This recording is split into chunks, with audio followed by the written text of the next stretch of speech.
Bom dia ou boa tarde, queridos irmãos, aqui é Jorge Campos. Hoje em dia vivemos num mundo, queridos irmãos, em que não existe a cortesia ou a delicadeza que existia no mundo. As pessoas não atuam de uma maneira geral, de uma maneira decente, e esta cortesia ou esta delicadeza desapareceu. Vê-se isso na maneira que tratam as pessoas, na maneira que falam, na maneira que guiam os carros, na maneira que tocam a música a sons muito altos, sem consideração para com os outros, ou na maneira que reagem quando estão irritados ou quando estão zangados. É uma cortesia geral, de uma maneira geral, que desapareceu do mundo, ou que está a desaparecer em uma quantidade maior de dia a dia. É como se fosse uma certa educação na maneira das pessoas se conduzirem que já não existe hoje. E, queridos irmãos, nesta série do amor de Deus, hoje quero continuar por ver, ou que virem, se faz favor, a 1 Coríntios capítulo 13, e continuando então aí, no versículo 2, onde lemos, diz assim: ainda que eu tenha o dom de profetizar e conheça todos os mistérios e toda a ciência, que eu tenha o conhecimento de toda a profecia, de toda a ciência, ainda que eu tenha tamanha fé, ainda que eu tenha tanta fé, a ponto de transportar montes, se não tiver o verdadeiro amor de Deus, não serei nada. Como isto é possível? Como isto é possível?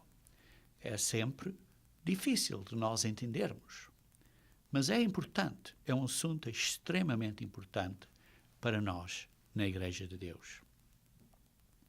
A palavra amor, tipicamente em português, tem um significado de sentimentos, de emoções, mas o amor de Deus é mais relacionado com uma decisão mental, uma motivação atrás do que decidimos fazer mentalmente, porque a nossa motivação, o nosso desejo é para o bem dos outros. Estamos a pensar para o bem dos outros. Isto é o amor de Deus. Por isso pensamos com carinho, com cuidado para com os outros. Então, lemos neste estudo, até agora, lemos o versículo 4, vimos que o amor é paciente e cobrimos isso, lembram-se como falámos de que o amor sofre por longo termo para o melhor da outra pessoa.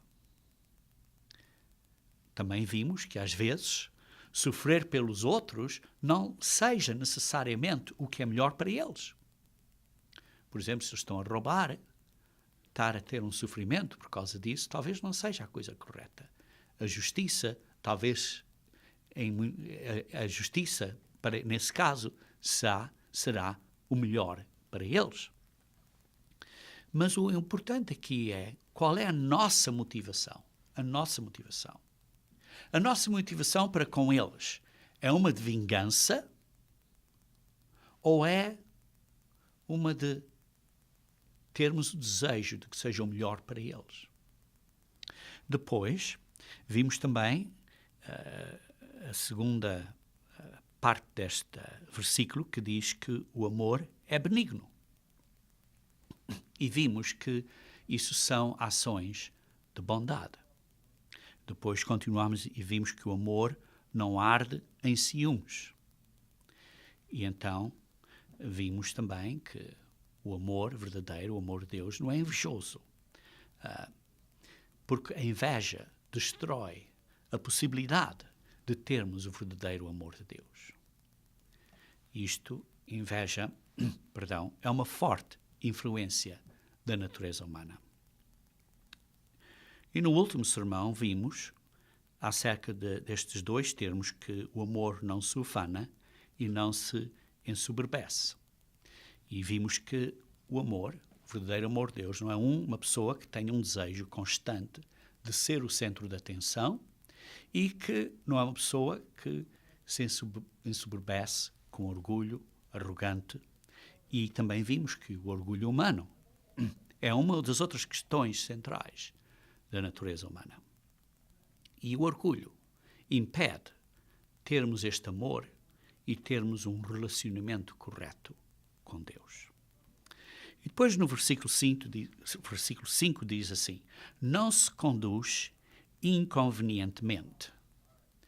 Ou como na revisão revista e corrigida de Almeida, diz: não se porta com indecência.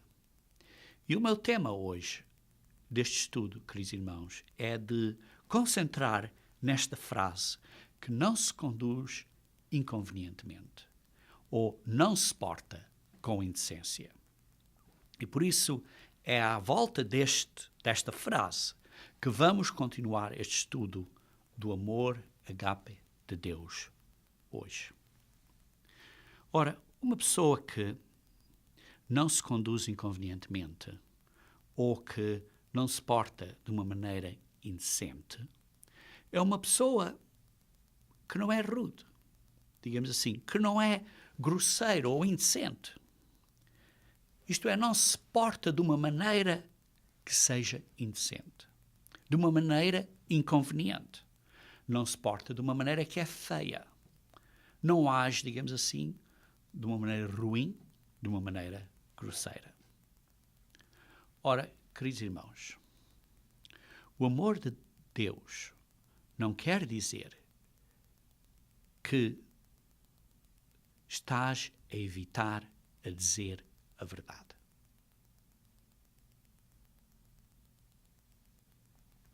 Porquê?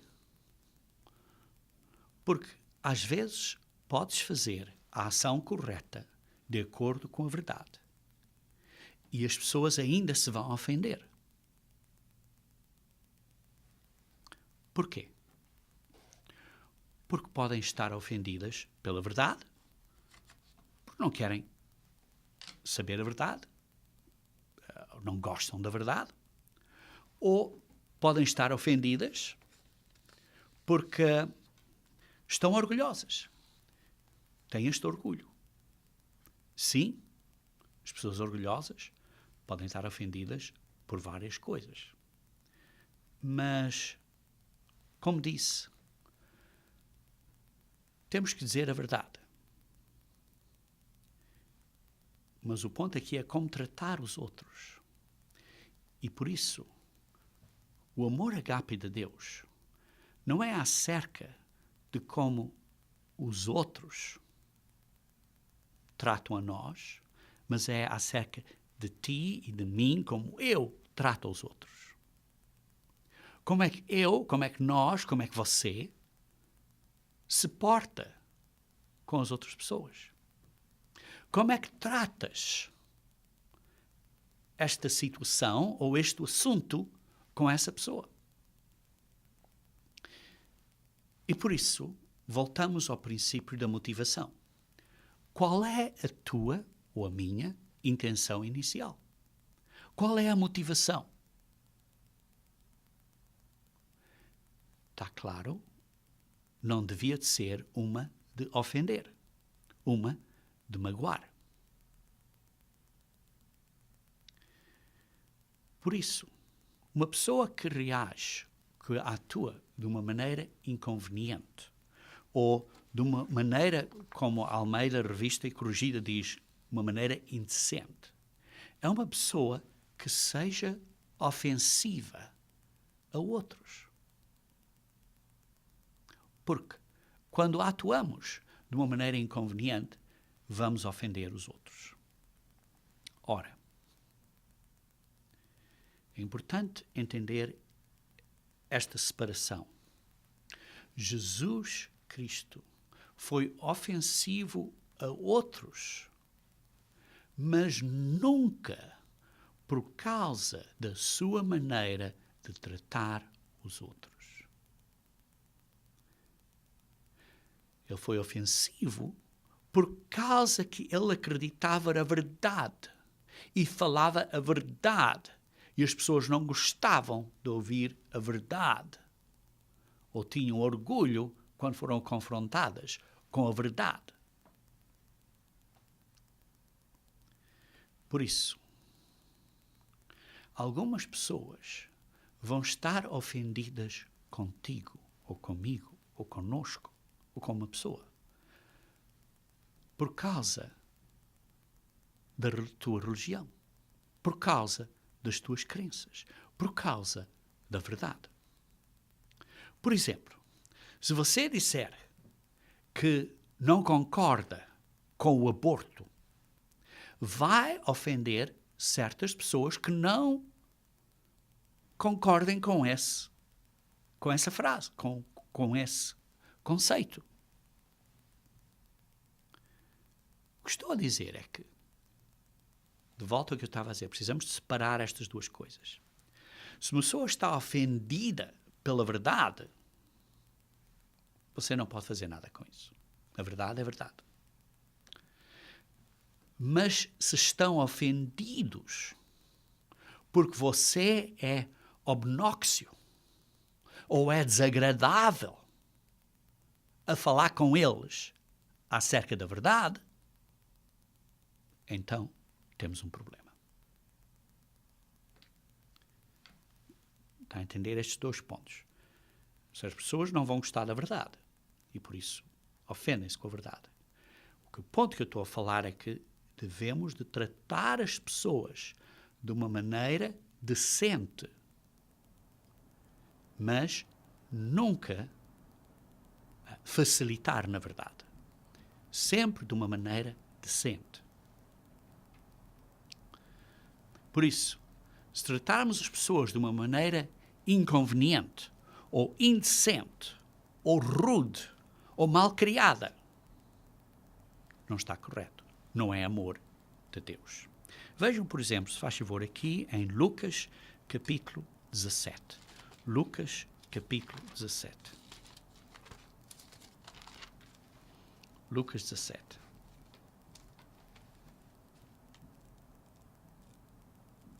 Lucas 17, vamos começar a ler do versículo 1.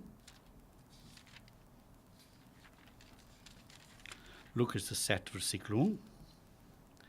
Disse Jesus aos seus discípulos: é inevitável que venham escândalos, que venham ofensas, que as pessoas se ofendam.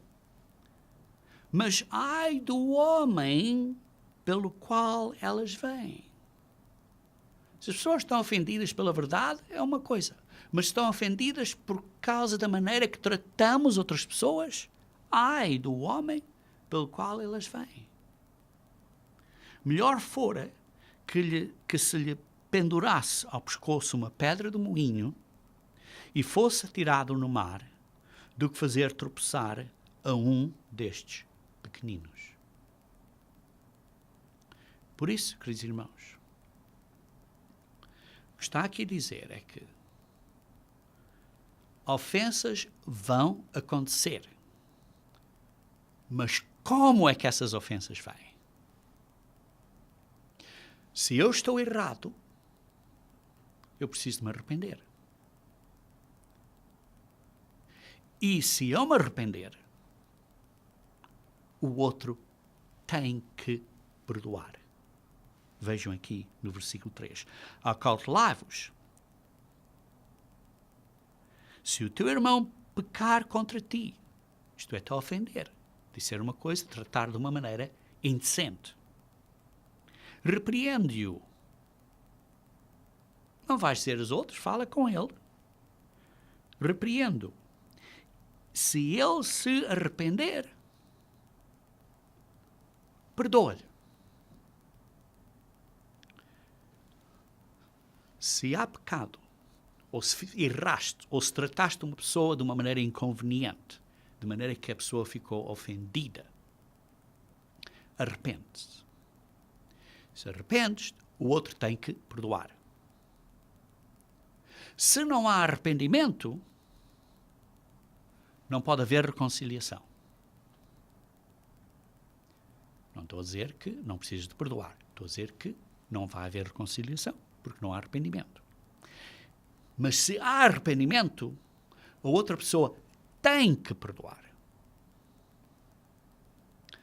Continuando então no versículo 4. Se por 7 vezes no dia a pessoa te tratar mal e te ofender, e te ofender, e te ofender,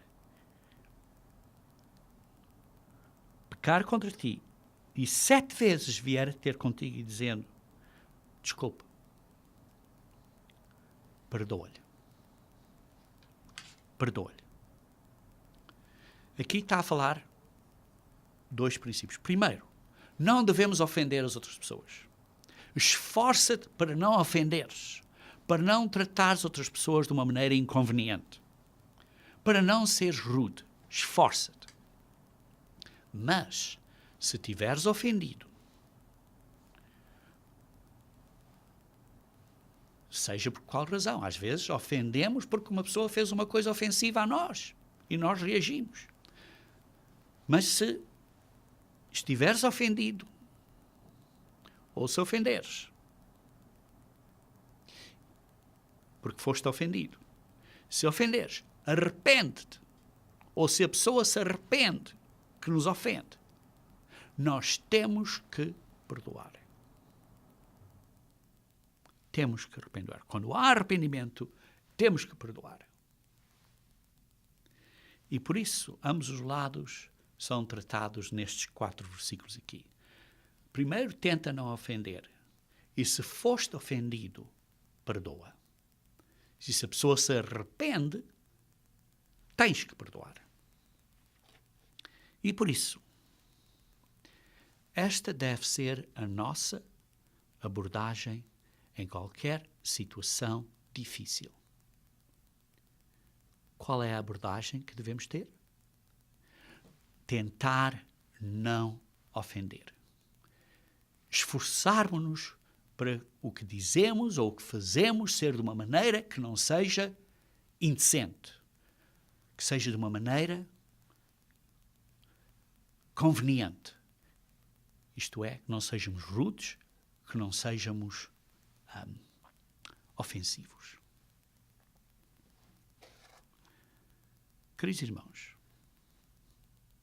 existem pessoas que não perdoarão se fizeres algo errado. E existem pessoas que não se arrependem. Isso é um ângulo diferente de como tratar dessas situações. Não é o que eu estou a falar hoje.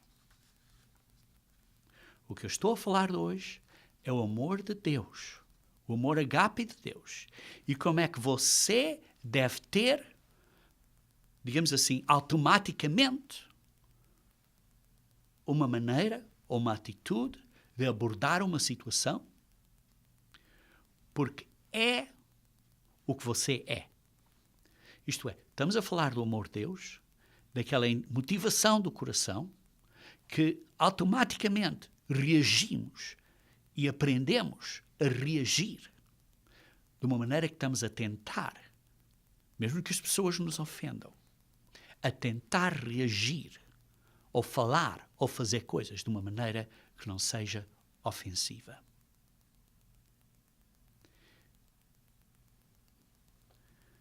Então, qual é o oposto de uma pessoa reagir de uma maneira ofensiva? Qual é o oposto de uma pessoa reagir de uma maneira que seja indecente ou inconveniente?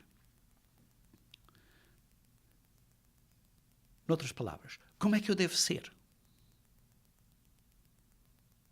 Porque não ser inconveniente ou não ser indecente, digamos assim, é o negativo, é o que não devemos de ser. Então, o oposto é o que é que devemos de ser? Devemos de ser bondosos? Devemos de ser benignos? Sim, devemos ser benignos, mas bondade e benignidade não é o oposto de ser, digamos assim, indecente. ou de ser grosseiro, ou de ser ruim. Porque quando nós nos conduzimos de uma maneira inconveniente, quando você, por exemplo, não se porta de uma maneira decente, ou porta-se de uma maneira indecente, é geralmente por causa de haver um conflito, de haver uma discordância. Geralmente. Porque estamos a falar de cristãos, estamos a falar de pessoas que querem ser bondosos e benignos. Mas quando há um conflito, quando há uma certa diferença de opiniões, podemos conduzir-nos de uma maneira inconveniente. Podemos conduzir-nos de uma maneira que não seja decente. E por isso você pode ser bondoso, mas o que é que você faz quando existe um desacordo? E por isso, a minha pergunta é, qual é o oposto desta maneira de nos conduzirmos inconvenientemente? Qual é o oposto de nos conduzirmos quando há um conflito ou quando há uma certa situação que reagimos para não ofendermos a outra pessoa? Para não nos portarmos indecentemente? O oposto, queridos irmãos, é termos tato. Termos tato. Termos uma certa delicadeza. Tato é a percepção delicada da coisa correta a dizer ou a fazer, sem ofender. Tato é a percepção delicada, é esta delicadeza de fazer ou dizer a coisa correta, sem ofender. É uma certa discrição na maneira que atuamos e na maneira que reagimos quando há um conflito. Pessoas com tato têm este talento, esta habilidade fantástica de ver quando existe este conflito ou onde pode existir este conflito e navegar por essa situação causando a mínima ofensa possível. Ora, lembrem-se o que eu disse, que tato é a percepção delicada da coisa correta a fazer ou dizer, sem ofender. Da coisa correta. Por isso, não estou a falar de lisonjeira ou lisonja. Não é um elogio sem motivo.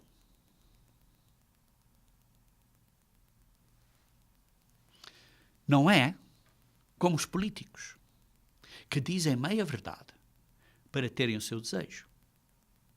Ou para fazer as pessoas sentirem-se bem. Para que acreditem que o político está a favor deles. Não é isso. É fazer a coisa certa. A percepção delicada da coisa correta a dizer ou fazer sem ofender. É fazer a coisa correta, a fazer a coisa certa, de tal maneira que não ofendas quando fazes ou quando dizes. Por isso, o oposto de ser rude, de nos conduzirmos de uma maneira inconveniente, particularmente em conflito, é ter tato, é ter esta delicadeza, esta discrição. é fazer a coisa correta. Por isso, quando lemos em Coríntios 13, versículo 2, onde diz: posso ter toda a profecia, posso ter todo o conhecimento, por exemplo, do que é a marca da besta, ou posso ter todo o entendimento do sábado, ou do plano de Deus, que está claro que precisamos de praticar e obedecer. Mas se não tenho tato, se não tenho esta delicadeza de fazer ou dizer a coisa correta sem ofender quando temos um certo conflito, não tenho nada. Não tenho nada. Isto, queridos irmãos, é a carne da cristianidade. Não é o leite, é a carne. É o que nós temos que vir a ser conforme desenvolvemos o caráter de Jesus Cristo. Então, o que é tato? Sim, é fazer a coisa correta. Sim, é ser aberto, é ser honesto, é dizer a verdade. Mas é fazê-lo de uma maneira em que o que fazes não é ofensivo à outra pessoa. Uma maneira de como lidar com a outra pessoa.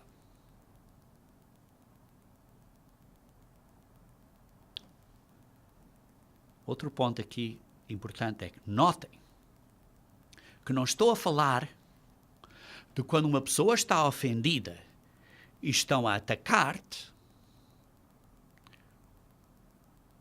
e seja o que for que possas fazer, não vai mudar essa pessoa. Não estou a falar dessas situações. Isso é um assunto diferente. O que estou a falar é do amor agape de Deus. Isto é, como abordar uma situação, principalmente quando há conflito. E qual é a nossa primeira forma de lidar com o problema.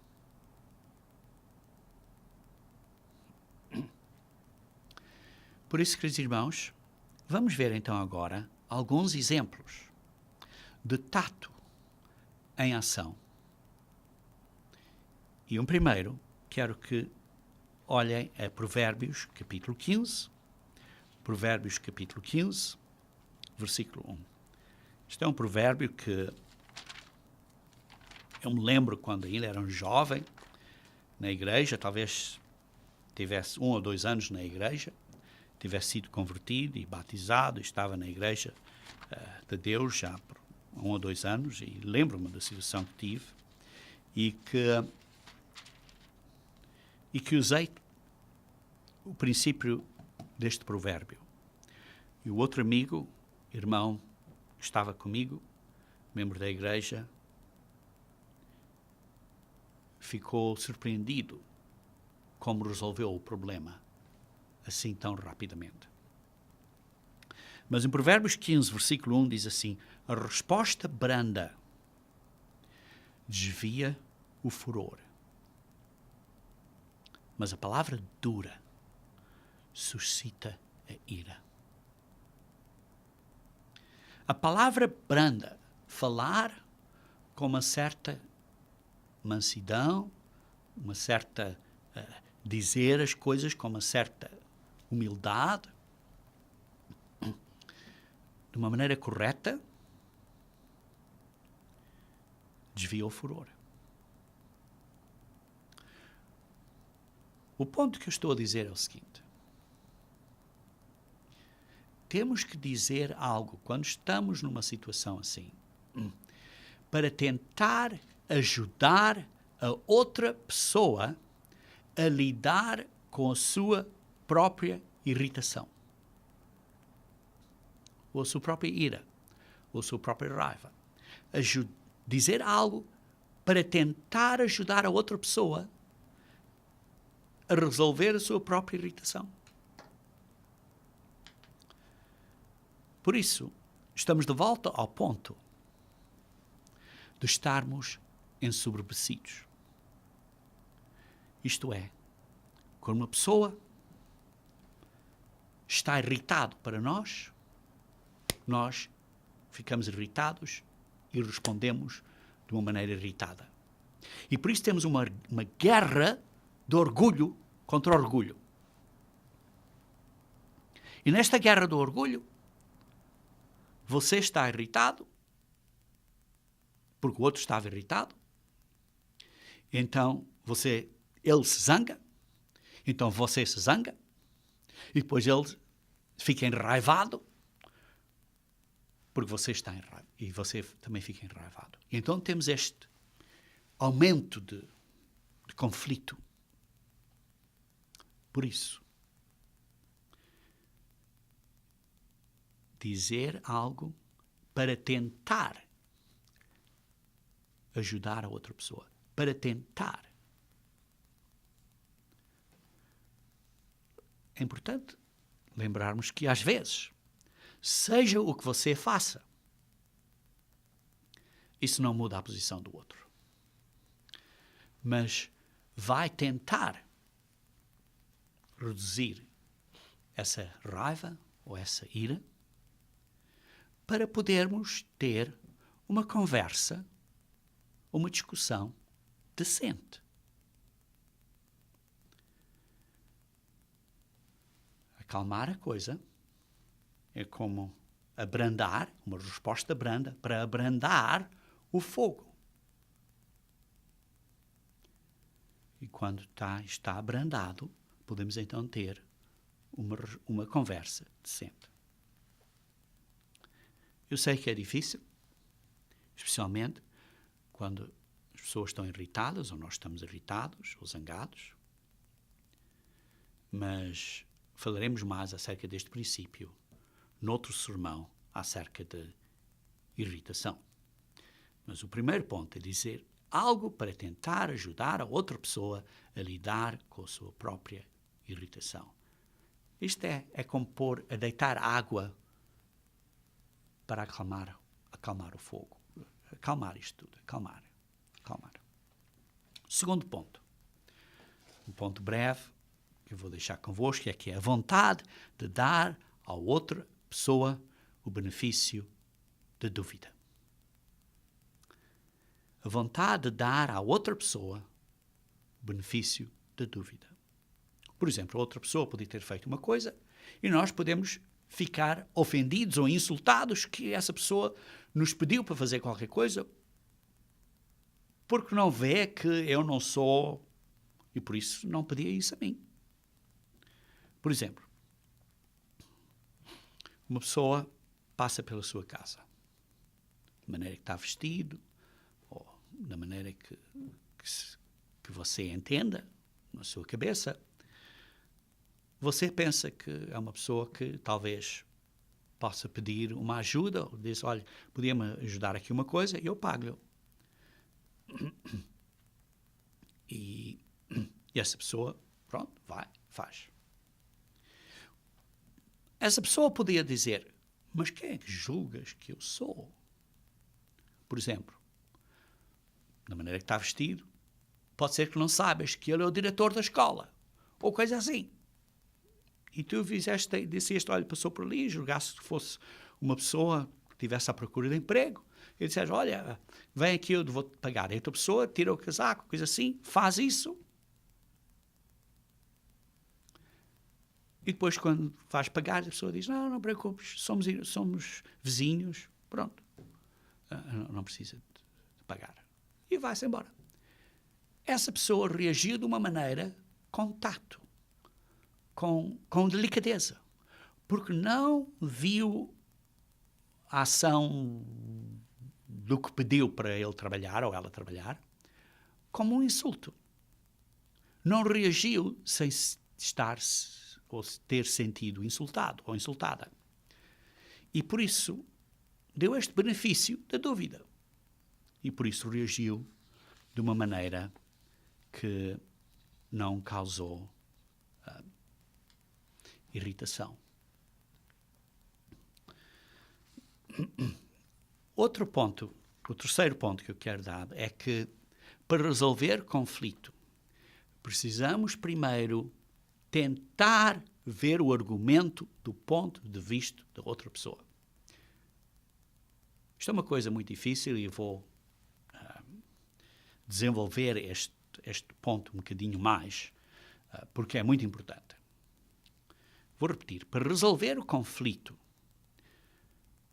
precisamos primeiro tentar ver o argumento do ponto de vista da outra pessoa. Okay? Por exemplo, a outra pessoa, ou nós, por exemplo, quando esta pessoa reage contra nós de uma maneira, ou que seja, nós podemos chegar a conclusões que ele é isto, ou aquilo, ou aquilo outro.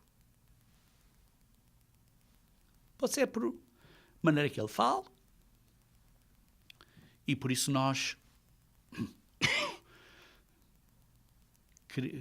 temos este conflito, porque não vemos o ponto de vista da outra pessoa.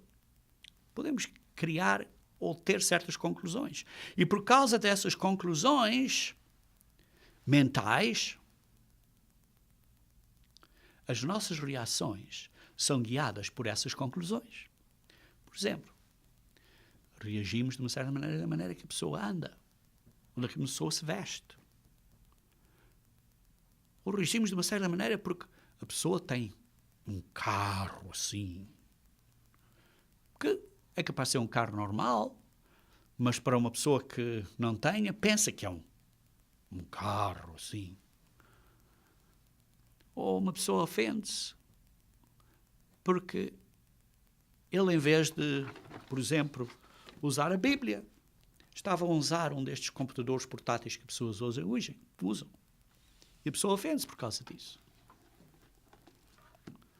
Ou uma pessoa ofende-se por causa da linguagem corporal dele ou dela. Sim, porque ele estava assim. Estava sempre assim. Eu estou ofendido porque ele estava sempre assim. Da linguagem corporal dele ou dela.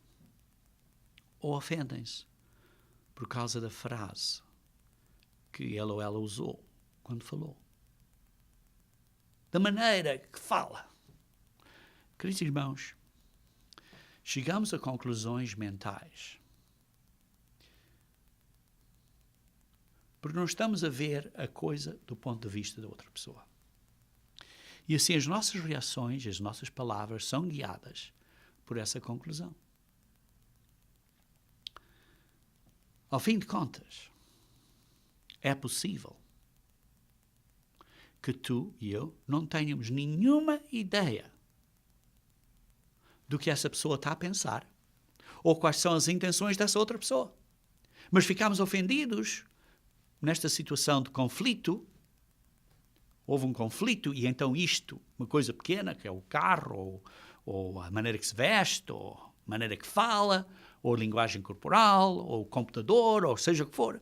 Então começa estas coisas todas a vir e então nós começamos a dizer, ele é assim, assado, frito, grelhado.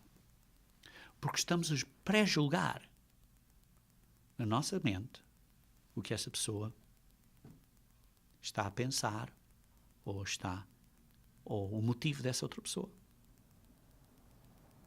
Por isso, queridos irmãos, para podermos lidar com conflito de uma maneira discreta, temos que primeiro tentar entender as questões do ponto de vista da outra pessoa. Como eu disse, isto é difícil. É difícil para termos tato, para não reagirmos de uma maneira inconveniente. Ora, não estou a dizer que devemos concordar com eles. Por exemplo, no matrimónio, é básico para tentar resolver conflitos. Temos que tentar ver as questões do ponto de vista da outra pessoa. Não estou a dizer para concordar, mas estou a dizer tentar ver as questões do ponto de vista da outra pessoa. Certas pessoas dizem, mas isso não é bíblico.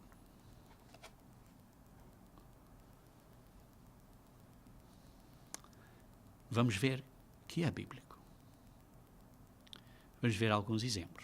2 exemplos. Paulo foi acusado que não obedecia às leis de Deus por causa da maneira que ele lidava com as pessoas. Está claro que ele obedecia às leis de Deus. Mas vejam o tato dele, a delicadeza de ele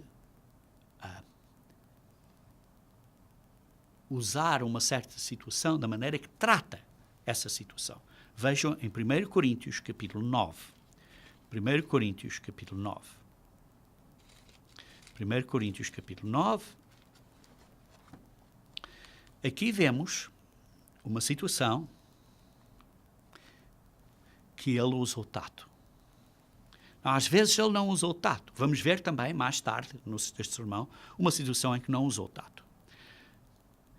Por exemplo, Pedro. Pedro vê-se nas Escrituras várias vezes que não usou tato. Isto é uma lição para todos nós, queridos irmãos, porque nem todos somos perfeitos.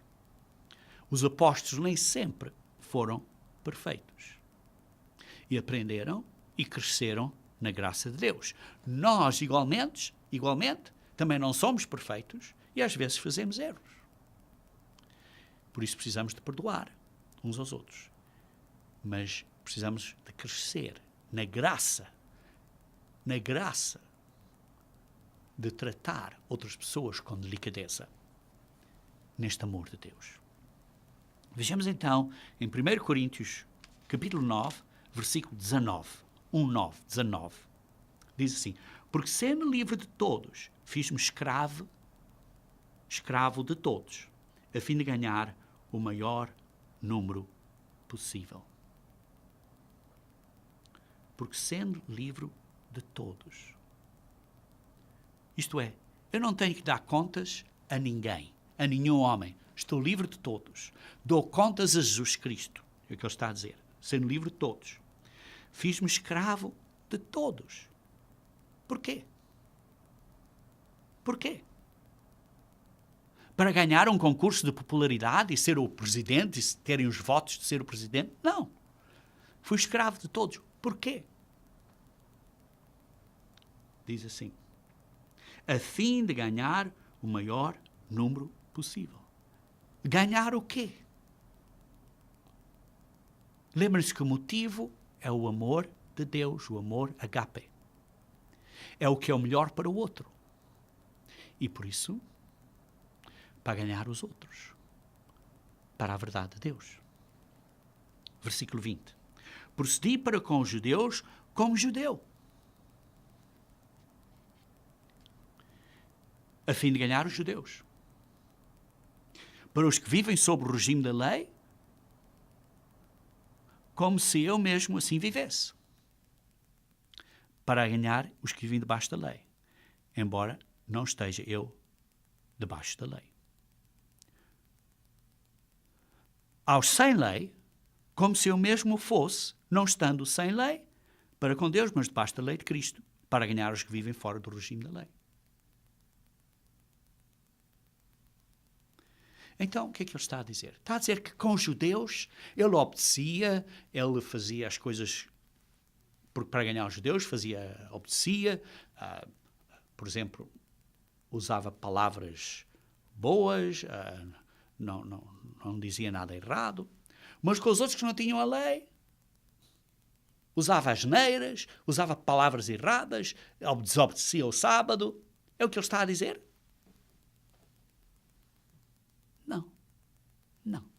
Não é o que ele está a dizer. Veja o que significa. Aos sem lei, como se eu mesmo o fosse, não estando sem lei para com Deus. Não desobedeceu às leis de Deus. Não desobedeceu à lei de Deus. Mas debaixo da lei de Cristo. Debaixo da lei do Messias. Cristo é o Messias. No Antigo Testamento, até no Antigo Testamento, E os rabis sabiam muito bem, pois está no Talmud. Sabiam que uma vez que o Messias viesse, isto é, que Cristo viesse, que haveria certas modificações da lei para os gentios virem a poder ser o povo de Deus. E por isso, o que Paulo diz aqui diz, aos sem lei, como se eu mesmo fosse, não estando sem lei para com Deus. Sim, obedecia à lei de Deus, mas debaixo da lei de Cristo, debaixo da administração de Jesus Cristo da lei. Porquê? Porque após o Messias, a lei não é administrada pelos sacerdotes levíticos, mas administrada pelo Messias.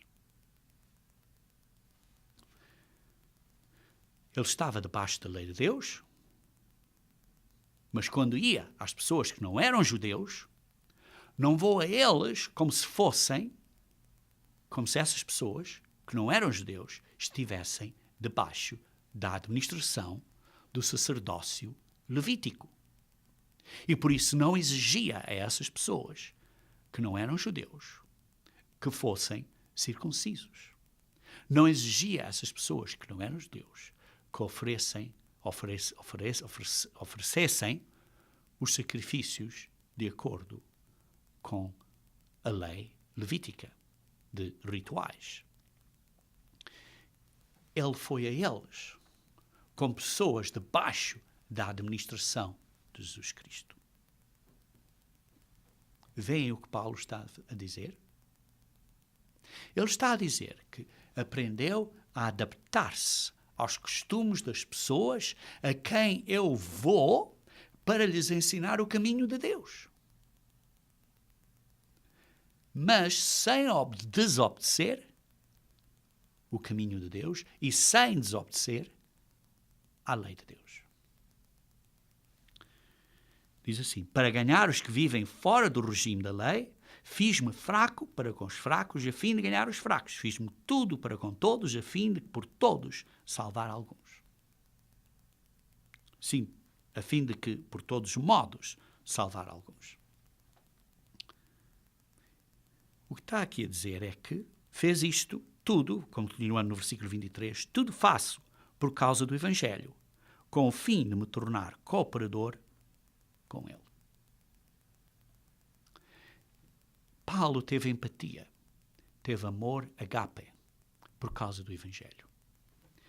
E por isso ele disse, precisa entender estas pessoas para poder trabalhar com eles, para eles entenderem o Evangelho.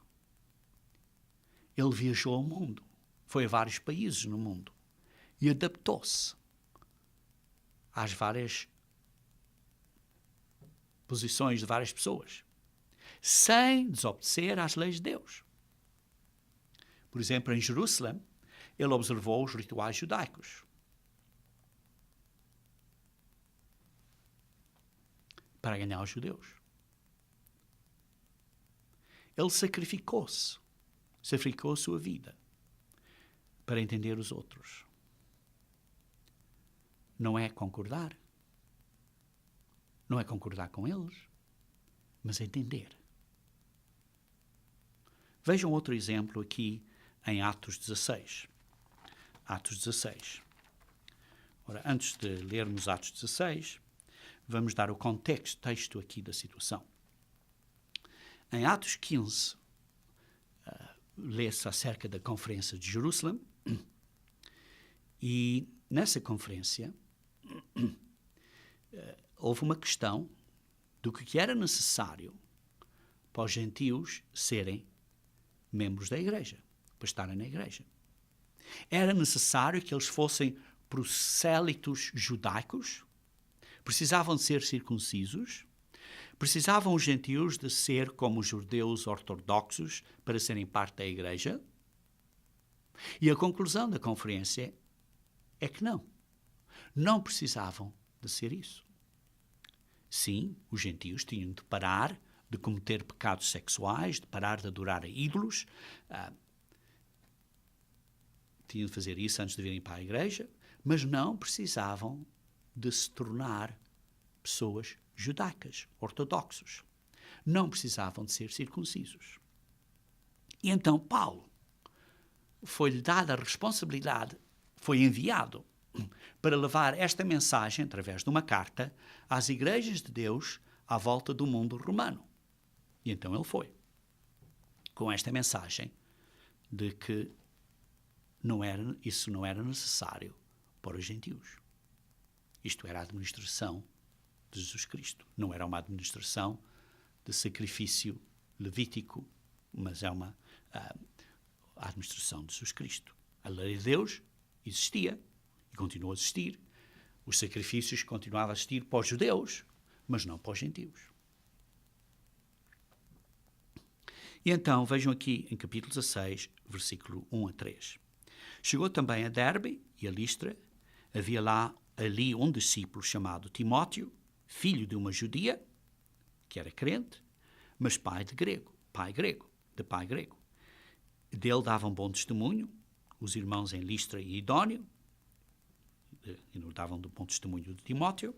E em versículo 3, quis Paulo que ele fosse em sua companhia, quis Paulo que Timóteo fosse com ele, e por isso Paulo circuncidou Timóteo por causa dos judeus daqueles lugares, pois todos sabiam que o seu pai era grego. Lembrem-se que Paulo levava uma carta a dizer que não precisavam ser circuncisos.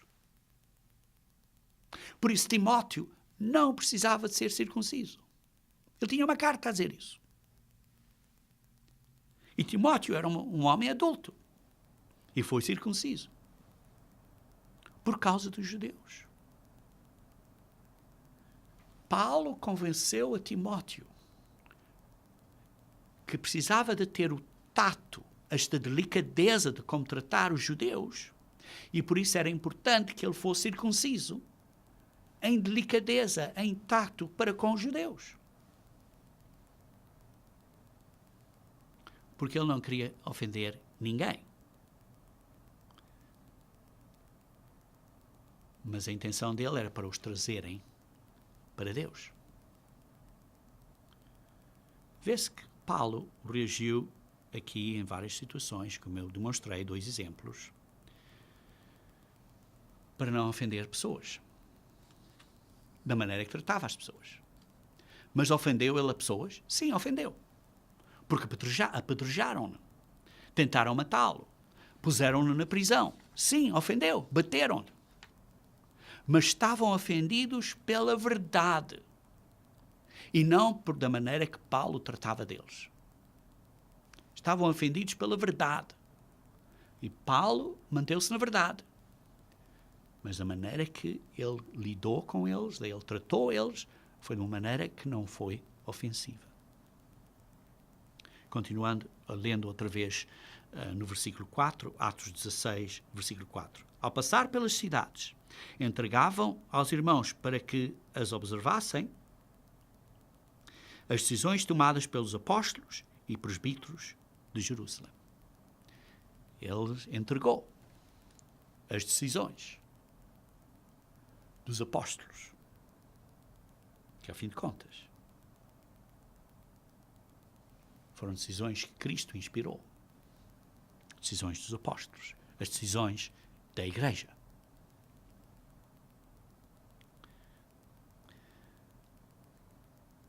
Aqui vê-se, por causa disto, os judeus começaram a dizer a Paulo: estás a dizer a estas pessoas que não precisas de obedecer as leis de Deus.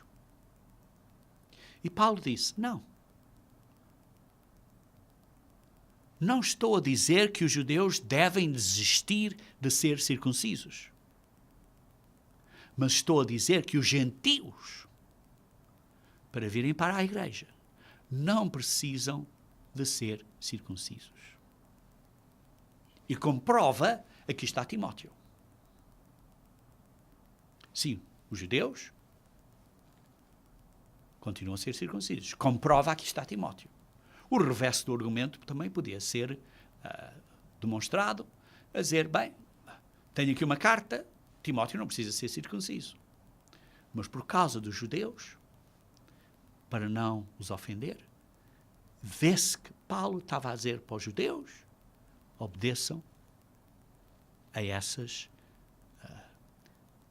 leis que são dessa pátria, desse concerto que Deus fez com os israelitas. Porque foi um concerto feito com os israelitas, o antigo concerto. O novo concerto é feito com os cristãos, israelitas e gentios. E por isso é uma administração de Jesus Cristo. Por isso, em sumário deste ponto que eu estou aqui a descrever, é que precisamos primeiro tentar ver o argumento do ponto de vista da outra pessoa. Depois, outro ponto, para termos tato, para vermos o tato em ação. Precisamos de aprender a fazer as pessoas que acreditam que você está com eles e não contra eles. Você está com eles e não contra eles. Até mesmo com as pessoas em que você está em conflito. E mesmo que essas pessoas estejam erradas, o teu alvo é de os ajudar, não é de os machucar. O teu desejo é de ajudar as pessoas, não é de magoar as pessoas. Vejam em Crônicos, 1 Crônicos, capítulo 13, vê-se aí que David queria trazer a arca para Jerusalém. Ele ia fazer isso, mas ele envolveu os outros e pediu aos outros todos a opinião deles. E então usou um tato dessa maneira, uma delicadeza da maneira que conduziu a ação. Porquê? Para fazer a eles que acreditava que estava com eles e não contra eles. É um tato nessa situação. Outro ponto é, quando temos que confrontar uma pessoa, escolhe o tempo, o local e as palavras com muito cuidado. Senão, ainda vais fazer uma coisa pior. Como pastor, por exemplo, às vezes tenho que, ou acabo por estar em conflito com uma pessoa na congregação. Porquê? Porque tenho que estar em pé pela verdade.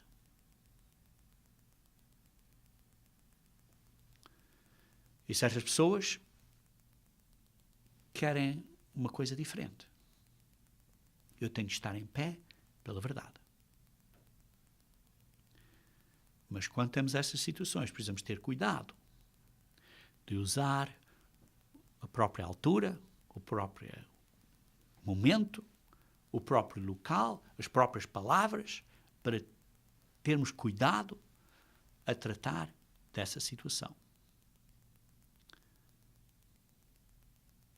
Infelizmente, certas pessoas acabam por se separar porque têm a sua ideia especial e separam-se porque não querem concordar com a palavra bíblica. Vejam aqui uma situação em Atos 23 em que Paulo não usou tato. Sim, porque como ministros, às vezes, fazemos erros. E dá aqui uma situação em que Paulo não usou tato.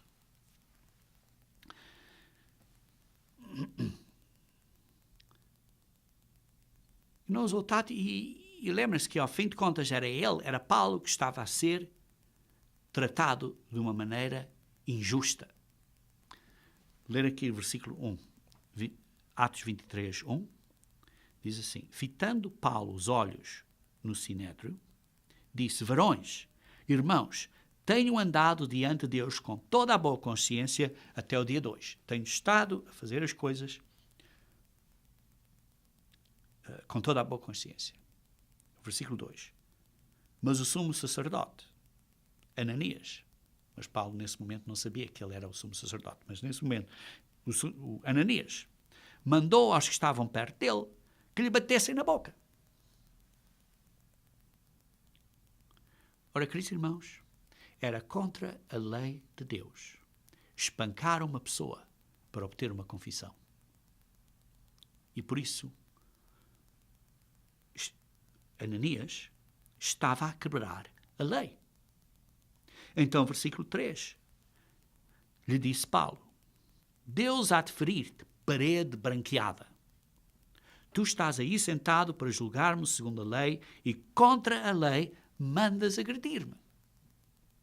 Estás aí a dizer para obedecer a lei e tu estás a quebrar a lei. Mas que coisa. Versículo 4. Os que estavam a seu lado, ao lado de Paulo, disseram: Estás injuriando o sumo sacerdote de Deus? Estás injuriando o sumo sacerdote de Deus? Paulo, então, vê-se que quebrou a lei também. Porque era contra a lei injuriar ou dizer mal ou falar de uma maneira incorreta contra o sumo sacerdote. Então respondeu Paulo: Não sabia, irmãos, que ele é o sumo sacerdote, porque está escrito: não falarás mal de uma autoridade do seu povo. Por isso ele imediatamente reconheceu o erro e pediu desculpas. Não devia ter feito isso, não devia ter dito isso. Ele não teve tato. Mas, por outro lado, Ananias também não devia ter quebrado a lei. Mas Paulo pediu perdão e deixou. Queridos irmãos, então esse é outro ponto. Temos de ter cuidado quando confrontamos outra pessoa. Temos de ter muito cuidado com as nossas palavras, para termos tato.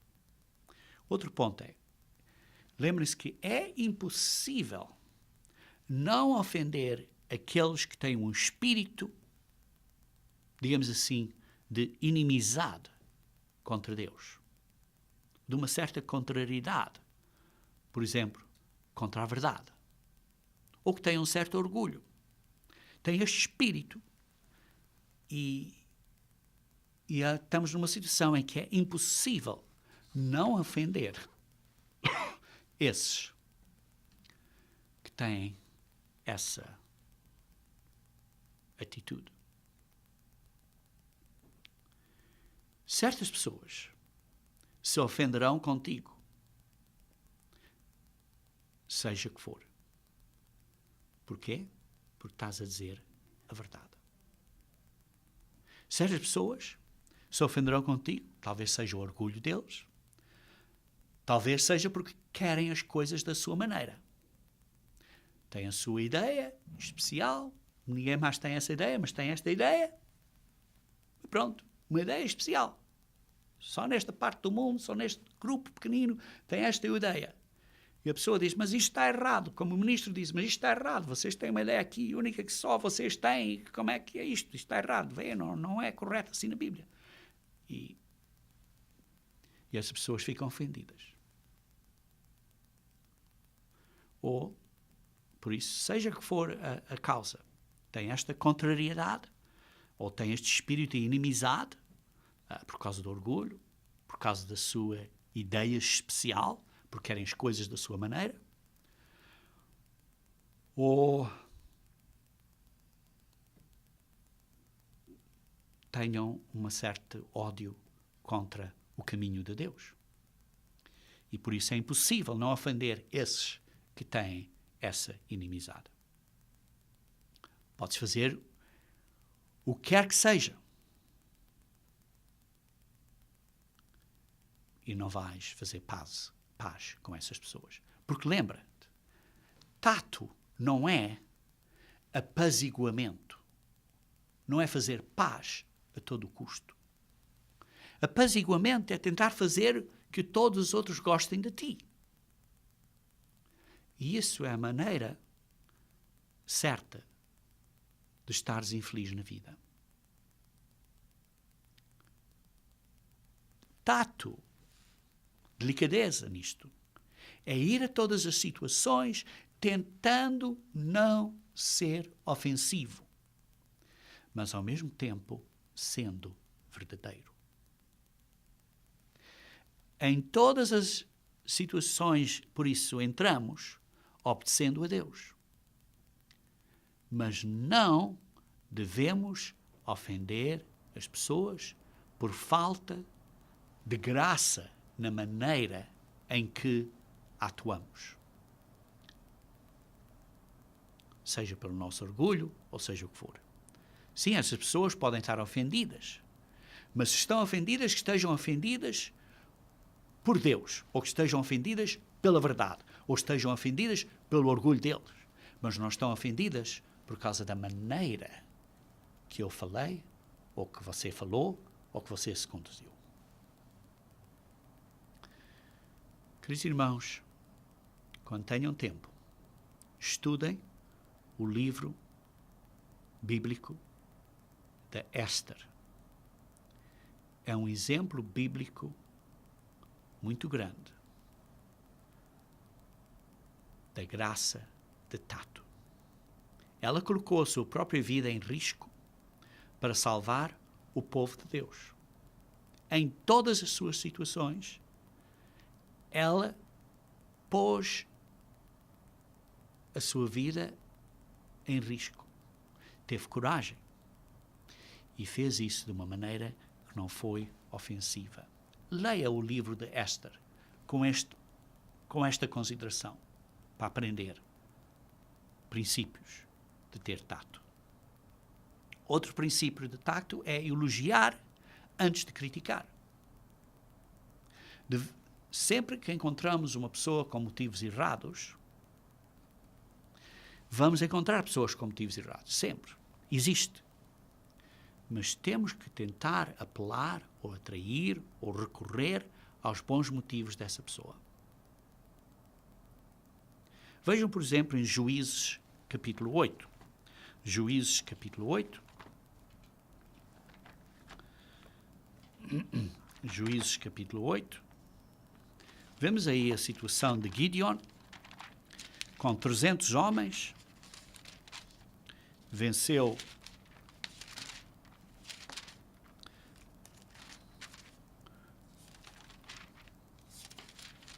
Juízes capítulo 8, com 300 homens, com a ajuda de Deus. Juízes 8, venceu os reis dos midianitas. E depois de terem vencidos a eles, porque foi o Senhor que com a espada fez os midianitas um contra os outros, lutarem com os outros, e vários tinham morrido aí os príncipes, os líderes, fugiram. E então, no versículo 1, capítulo 8, ou, aliás, antes disso, Gideão pediu aos israelitas para os tapar a fugida deles, e então eles mataram esses príncipes dos midianitas. E vê-se assim no capítulo 8, versículo 1. Então os homens de Efraim disseram a Gideão: que é isto que nos fizeste? Que não nos chamaste quando foste pelejar contra os midianitas? Eles ficaram ofendidos. Porque Gideon não os tinha convidado a serem parte desta guerra, digamos assim. Eles ficaram zangados, ficaram ofendidos, ficaram mesmo irritados, zangados. O orgulho deles tinha sido afetado. E então, diz assim, e contenderam fortemente com ele.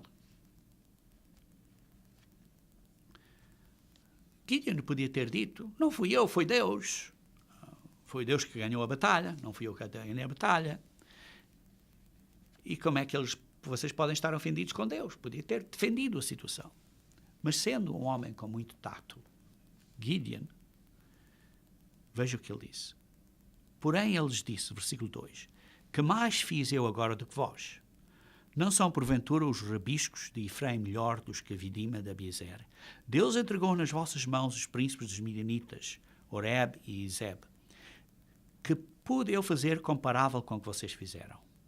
Então, com falar-lhes esta palavra, abrandou-se-lhes a ira para com ele.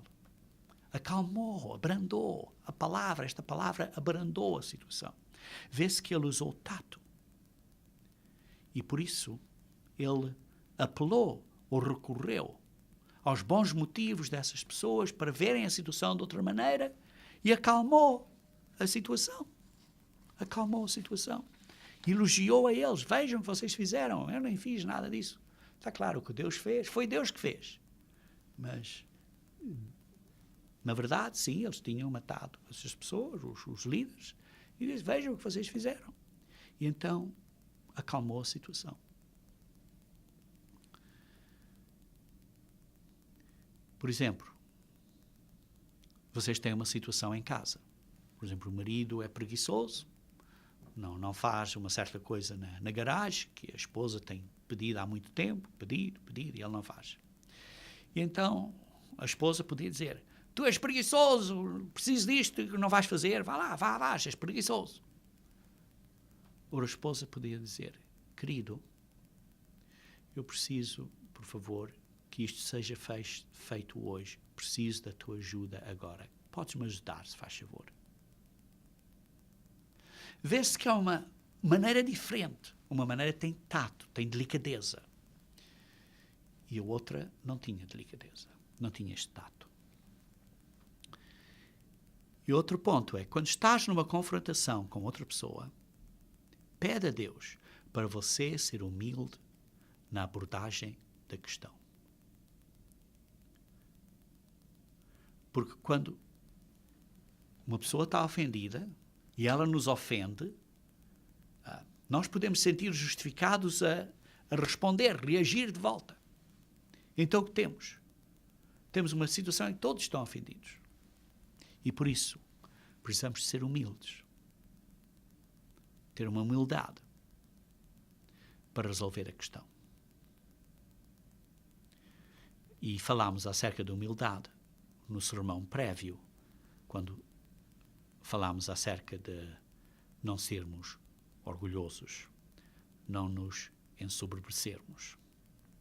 Queridos irmãos, comecei este sermão descrevendo que vivemos num mundo em que a cortesia, em que esta delicadeza de atuar de uma maneira decente desapareceu do mundo. A maneira como as pessoas tratam uns aos outros, a maneira que guiam os carros, a maneira que se irritam, etc. Uma certa falta de refinamento, de delicadeza, de educação. Mas o amor de Deus não se conduz inconvenientemente. Não se porta com indecência. Vimos que não devemos ser rudes, ou grosseiros, ou indecentes, na maneira que tratamos as outras pessoas. E simplificamos isto, dizendo que precisamos de ter tato.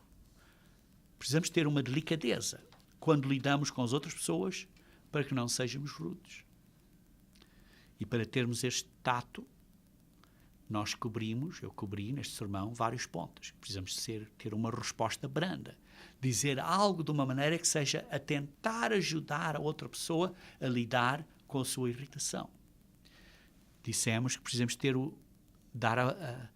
a vontade de dar à outra pessoa o benefício da dúvida para resolver o conflito. Vimos que precisamos tentar ouvir o argumento do ponto de vista da outra pessoa. Vimos que precisamos de fazer com que as pessoas acreditem que nós estamos com eles e não contra eles. Isto é, que nós queremos o melhor para eles, queremos ajudar a eles.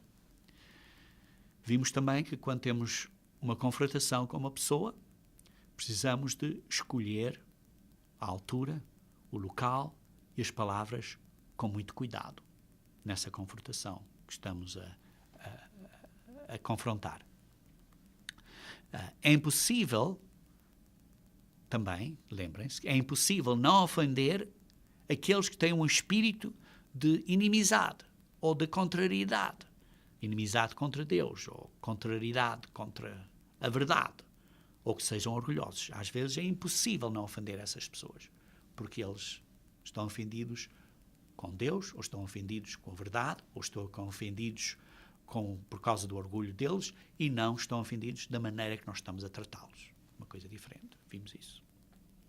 Vimos também, é bom elogiar antes de criticar, ajuda a acalmar a situação. E quando estás numa confrontação com outra pessoa, precisamos de pedir a Deus para sermos humildes na nossa abordagem da questão, para não nos ensoberbecermos. E por isso, queridos irmãos, tratar outros com tato, com delicadeza, é uma maneira de sermos decentes e é uma parte do amor de Deus. Queridos irmãos, precisamos de orar que Deus nos derrame o seu Espírito Santo para crescermos à medida da estatura e da plenitude do amor de Cristo, que é a imagem do Deus invisível.